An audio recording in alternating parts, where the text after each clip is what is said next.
Olá, meus queridos alunos do sétimo ano do Colégio Edificar, tudo bem com vocês? Aqui é o professor Madison Martins, mais uma vez, da disciplina de Geografia, e hoje nós vamos estar dando continuidade ao nosso conteúdo programático, ainda falando do capítulo 5, que está tratando sobre a industrialização brasileira.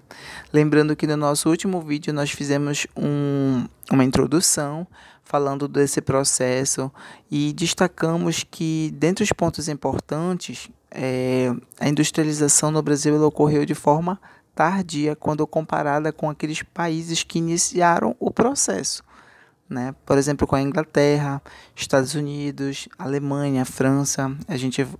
Se a gente for pontuar, de fato, a gente vê que começou de forma bem tardia no nosso território. Então, a partir disso, nós falamos de algumas atividades que, digamos, impulsionaram a industrialização, que no caso foi o café, que foi uma das bases da economia do nosso território, e falamos um pouco sobre a quantidade de indústrias, a questão da mão de obra, né, do deslocamento populacional de pessoas pelo território em busca, né, de melhores condições de vida. Associamos a população do Nordeste, que sempre migraram e saíram da região, né, em busca dessas oportunidades, e também depois com o processo de imigração, que foi estimulado em alguns casos. A partir disso, nós falamos também sobre o crescimento da população, que isso é importante da gente entender, né?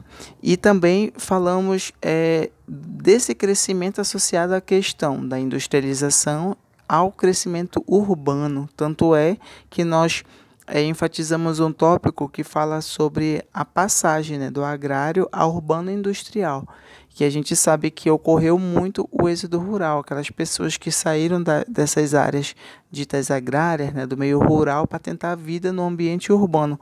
E isso fez com que esses centros eles fossem crescendo de forma acelerada. Então, no final desse último vídeo, nós demos destaque para o Getúlio Vargas e para o Juscelino Kubitschek. E nesse vídeo a gente vai continuar justamente falando mais ou menos quais foram aí as ideias, quais foram os caminhos tomados por esses presidentes, tá? No período da presidência de Getúlio Vargas, um dos principais problemas para o nosso país seguir com o processo de industrialização era a insuficiência de fontes de energia. Então, o carvão mineral, matéria-prima bastante utilizada na primeira revolução industrial, encontrado no sul do país, era de baixa qualidade. Isto é, possuía baixo teor calorífico e ainda, para piorar, não dispunhamos de petróleo, que só viria a ser descoberto em nosso território em 1939. Foi então que, para suprir uma de nossas limitações, a produção de aço, o presidente Vargas iniciou, em 1941, a construção da Companhia Siderúrgica Nacional, CSN, no município de Volta Redonda, no estado do Rio de Janeiro, escolhido por estar entre as cidades de São Paulo e Rio de Janeiro, os dois principais centros consumidores de ferro e aço do país. Outro fator era a proximidade com a região produtora de minério de ferro, o Quadrilátero Ferrífero de Minas Gerais, que também originou a criação, em 1942, da Companhia Vale do Rio Doce, CVRD, né? E aqui é a logo da empresa, né? Vale. Já o presidente Juscelino Kubitschek, 1956 a 1961, através do seu plano de metas, concentrou os investimentos em obras para a geração de energia, transportes e principalmente na construção de rodovias, o que facilitou a instalação de montadoras de veículos estrangeiras em nosso território. Iniciava-se a internacionalização do parque industrial brasileiro. Foi nesse mesmo período que a indústria passou a comandar a economia do país, né, no caso do Brasil, substituindo a agricultura de exportação e dando início à segunda revolução industrial do nosso país. E ele teve uma importância significativa, digamos, com esses mandos, por conta justamente dessa internacionalização do parque industrial, tá? Então, podemos definir a indústria em indústrias de bens de produção, indústrias de bens de capital indústrias de bem de consumo. Dentro de cada uma dessas há terminologias, por exemplo, indústrias de bens de produção são aquelas que vão envolver as siderúrgicas, metalúrgicas, petroquímicas, indústrias de cimento. Quando a gente vai para indústrias de bens de capital, a gente está falando das máquinas, ferramentas, equipamentos, né, lubrificantes, e indústrias de bens de consumo, que são aquelas associadas a não duráveis, semiduráveis e duráveis. Lembrando que isso daqui também funciona como se fosse um ciclo, né? Porque tem uma regra de funcionamento. Tanto é que do lado direito de vocês vai aparecer, olha, rede de transporte e comunicação, rede de transporte e comunicação, rede de transporte e comunicação, porque cada uma dessas estão articuladas e funcionam de maneira, né, integrada no mercado, né? E obviamente para chegar no mercado consumidor. E não esqueçam lá daquela ideia do sistema capitalista, né? Produção, circulação e consumo. Então, para essas indústrias funcionarem, elas têm que funcionar de acordo com o tripé também envolvendo essa logística até chegar na mão do consumidor. As transnacionais, que já falei para vocês também, que são aquelas empresas que geralmente possuem sede nos países desenvolvidos e botam as suas filiais nos países pobres, subdesenvolvidos, com alguns intuitos, digamos assim. Elas procuram terras mais baratas, incentivos fiscais, mão de obra barata, né, que além de ser mão de obra barata, eles sabem que a organização sindical ela é mais fraca. Eles procuram também instalar suas empresas próximas das áreas onde tem recursos naturais, né, para eles explorarem. E também as leis ambientais, que são mais frágeis quando comparada com os países desenvolvidos. Então aqui eu coloquei assim, empresas de outros países que abrem filiais em várias nações. Eram atraídas pela mão de obra barata e pela abundância de matérias-primas oferecidas no Brasil. E nesse caso aí, era um período que as transnacionais estavam começando a entrar em nosso território, tá? Quando chegaram ao território brasileiro, se instalaram principalmente na região sudeste, né? E a gente sabe que hoje essa região ela é a mais desenvolvida do país e que está relacionada a esse processo histórico, né, de formação, inclusive territorial, né, especialmente em São Paulo.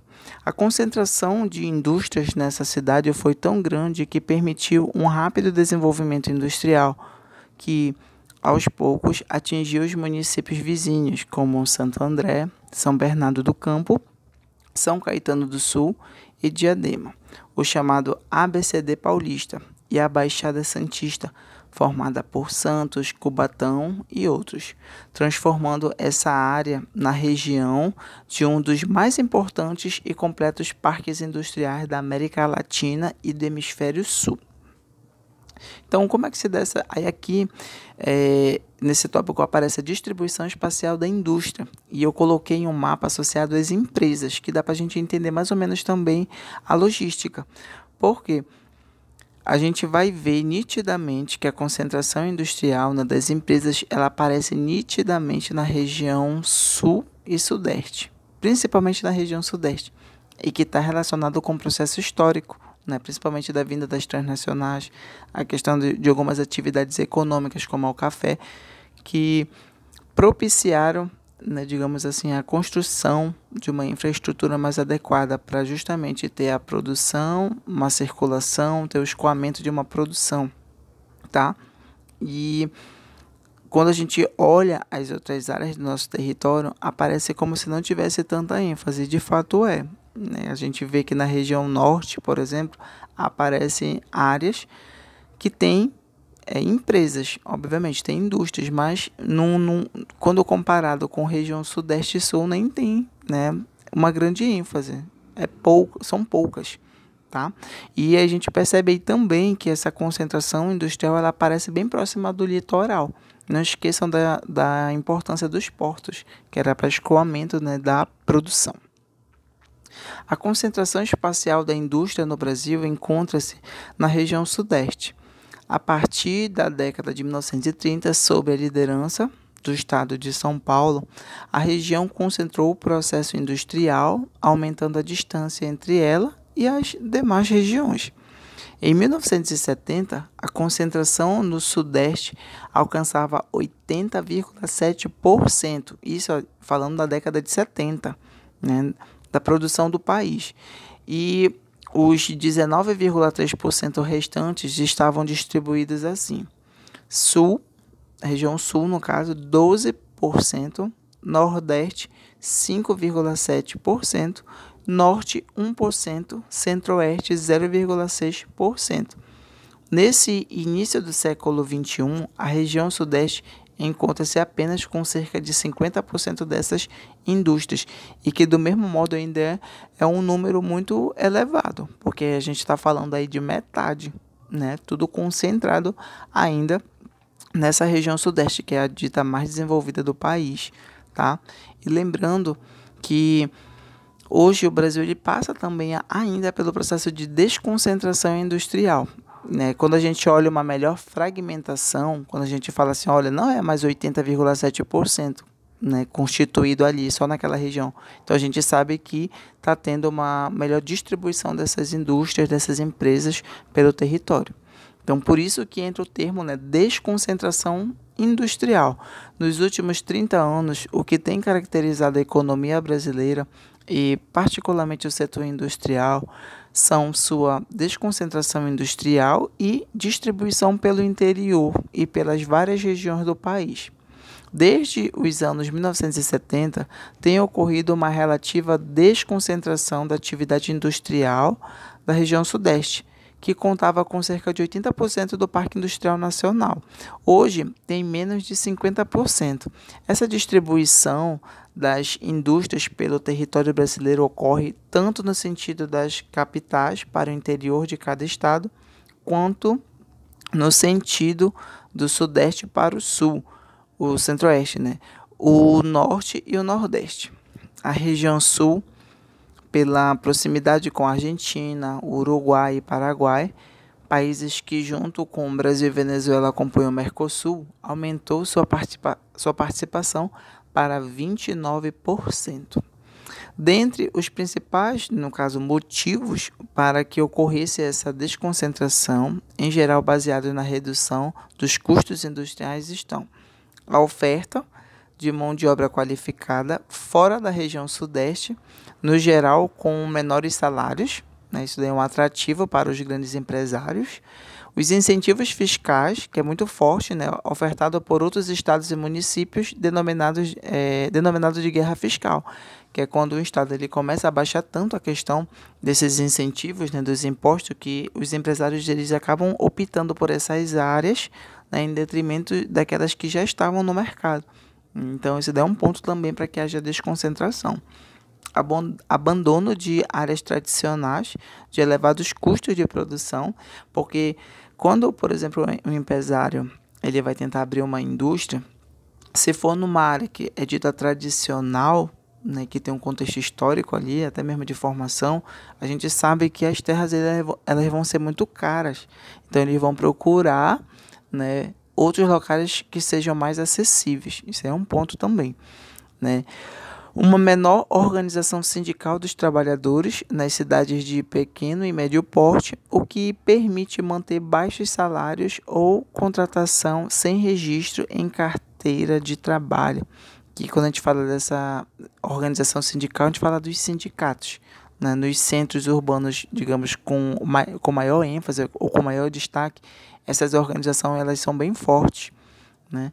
E aí eles são articulados e eles conseguem ali manter, digamos, uma conversa mais dia a dia, né? Digamos assim, no sentido de garantir seus direitos perante aos empresários. Agora, quando esses grupos sindicais eles não são organizados, aí a massa trabalhadora ela acaba aceitando de forma muito fácil as vantagens, né, dos grandes, digamos assim, capitalistas, tá? Esse é outro ponto.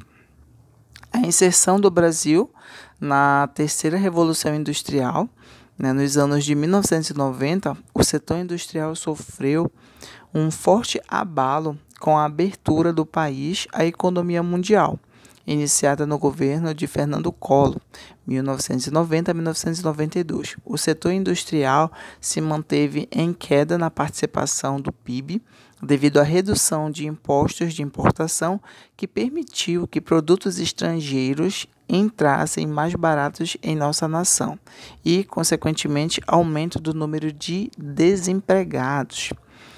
A princípio, essa abertura econômica foi prejudicial, já que desacelerou a produção nacional, além de causar falência em várias indústrias. Mas, aos poucos, a indústria nacional incorporou avanços tecnológicos que permitiram que a produção industrial se tornasse mais eficiente, além de melhorar sua produtividade e ampliar sua margem de lucro. As fábricas começaram a migrar para o interior. E lembrando que essa migração ela está relacionada com as características que nós já falamos, né? A procura de mão de obra qualificada, mas num valor mais reduzido, né? A questão da não organização dos sindicatos, né? E aí a gente vai ver muitos outros fatores. Na última década, porém, a política industrial brasileira passou a ter uma preocupação especial com o mercado externo. Como resultado, o setor industrial vem crescendo de forma constante. Foi assim que, procurando seguir a tendência mundial e preocupado com sua inserção na terceira revolução industrial, nosso país passou a desenvolver os polos tecnológicos. O que seriam esses polos tecnológicos? São lugares, cidades e bairros, né? No caso assim, cidades e bairros de uma cidade em que se instalam instituições de pesquisas ou empresas especializadas em pesquisa e aplicação de tecnologia de ponta, isto é, que permitem o desenvolvimento de tecnologias que tragam melhor produtividade e rendimento. Quando a gente fala desses polos tecnológicos, é associado, por exemplo, à nossa região, falando aqui do nosso espaço topológico, a gente fala do próprio IFPA, né? Que ele é um polo tecnológico que trata ali com cursos, né? Digamos, mais voltado assim para essa questão técnica. Se a gente for pegar a grade curricular, a gente vai ver lá vários cursos, né? Técnico em agrimensura, técnico em estradas, né? Aquele associado à questão mais técnica do meio ambiente. E assim vai. Então esse instituto ele acaba formando uma mão de obra aí técnica que muitas vezes ficam alocadas na própria região. Isso daí fortalece essa ideia de que as instituições de pesquisa ela têm um papel importante aí na sociedade. Tá bom? Na próxima aula a gente vai continuar com mais informações sobre o nosso território. Até mais.